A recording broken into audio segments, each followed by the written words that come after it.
The second stage of Jesus' life, Jean Houston calls the agon. She uses that word agon. It's a Greek word, which can be interpreted several ways, as journey, or some would say as struggle. It is the period of Jesus' maturation and ministry. And he went out in this period, and he taught, and he healed, and he blessed, and he loved, and he laughed, and he comforted.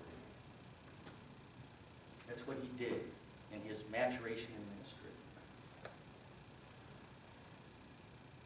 So what do you do in your maturation? Well, I know. I know what you do. You teach, and you heal, and you comfort, and you laugh, and you love. There's only one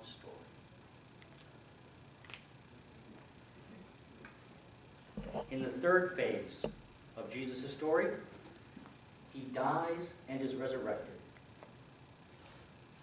See, there are three stages in his life: the birth and the promise, the maturation and the ministry, the death and the resurrection. These three stages are in every classical Greek drama. And those Greek dramas come from the classical mystery stories. And those are based on psycho-spiritual forms which are embedded in you and me. They're embedded in our psyche, they're embedded in ourselves. And I'm not saying this like they're bad things that we need to excise or exorcise. It's part of who we are. It's part of how we open up and discover our divinity. They serve us when we pay attention to them. And so the third stage of his life is the death and the resurrection. So my question to you is, how many times have you died? How many times have you died? How many times have you released something or some form of your life that no longer fit you, that no longer suited you, that no longer served you? How many times have you died? And you let that person go? Because that person that you were, it's not who you are now. And after that death, after that release, what did you do? You restructured yourself. You resurrected yourself. You lifted yourself to a new and higher place. How many stories are there? One.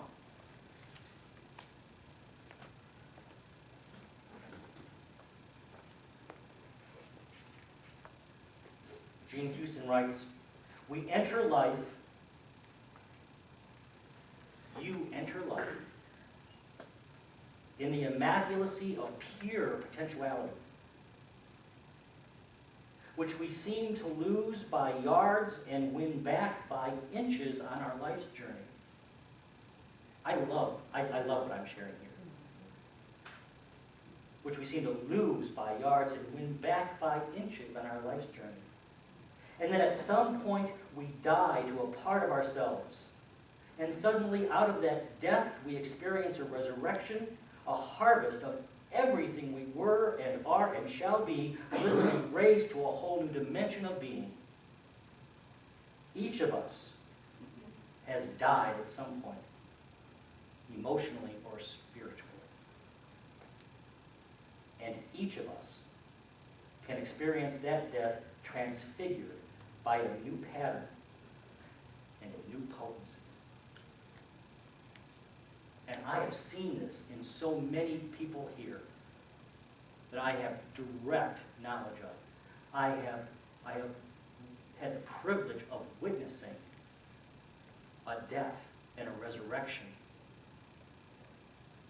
and the rising up of a new potency in their lives.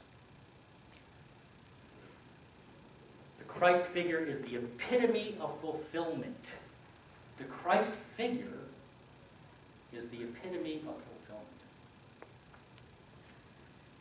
The birth and the promise, the maturation and the ministry, the death and the resurrection. You see, Jesus was not a mythological figure. He was an historical figure. And if we can look at his life down all these many years, and through all the man-made chaff and chatter, because his message can be distorted. If we can see past all that, through all that, we can begin to see the outline of divine truth. And I am not speaking of adopting another's truth as our own. I'm speaking of witnessing our own originating truth. The truth of our original birth blessing.